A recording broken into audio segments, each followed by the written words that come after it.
zonës, ku të kthejë ti dhe Tiranës ka shimuar. Një gol i Bekim Balës i lejon Tiranës të mbajë statusin si rivale drejt për titull përpara betejës së Korçës javën e ardhshme. Nuk e kishin menduar bardheblut se do të ishte kaq e vështirë me Apollonin, për më tepër që fjerakët për më shumë se 80 minuta luajnë në inferioritet numerik, por me grim dhe karakter që në fakt pak ekipe në situatën e bardhëshilve e kanë. Rubio Sanchez vendos për Çikalleshin nga fillimi në majën e ofensivës duke lënë në pankim Balën, ndërsa terreni i rënduar nga shiu pengon kryeqytetasit të aktivizojnë potencialin e tyre teknik.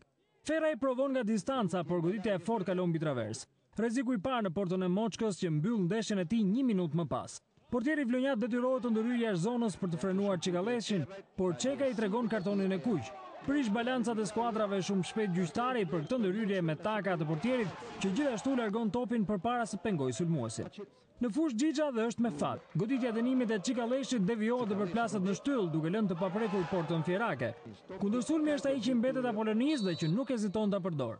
Tirana në pamundësi të vertikalizimeve edhe për shkak të fushës provon nga distanca me Çikalleshin. Bllokon i sigurt Xhixha në minutën e 24. Aksioni i rrezikshëm i miqve 10 minuta më pas me kombinimin Ribaj-Rama. Mes fushori futet në zonë, por diagonale e tij është e thjeshtë për likën.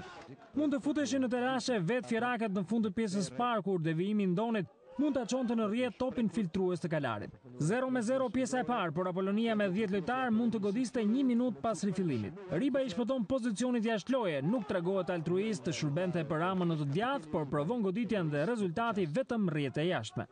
Haziri në vend të Morinës, lëvizja Rubios dhe jep rezultat.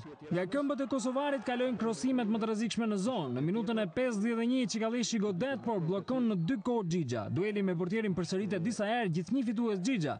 Edhe djatha nga distanca frenohet nga portieri Fjerak, ndërsa në minutën e 57 spanjolli hedh në fushë edhe Balën. Sulmuesi i Shkodran nuk zhgënjen dhe në topin e parë gol pikërisht në krosimin e Azirit, poshtë me kokë rezistencën e Xhixhës. 1-0 dhe Tirana tashmë administron më lehtë ndeshjen. Bardheblut kanë mundësi të rrisin golavarazhin, por portieri Fjerak ruan me fanatizëm portën në fillim ndaj goditjes së Karabecit dhe më pas edhe në inkursionin e Balës. Tirana fiton ndeshjen, por u mbet tushen për match clown për titull. Mes fushori përshtyn kundërshtarin dhe fiton kartonin e kuq nga Çekaj pas sinjalizimit asistentit, duke lënë spanjollin në telashe për ndeshjen më të rëndësishme të aventurës së tij me 24 herë kampionët.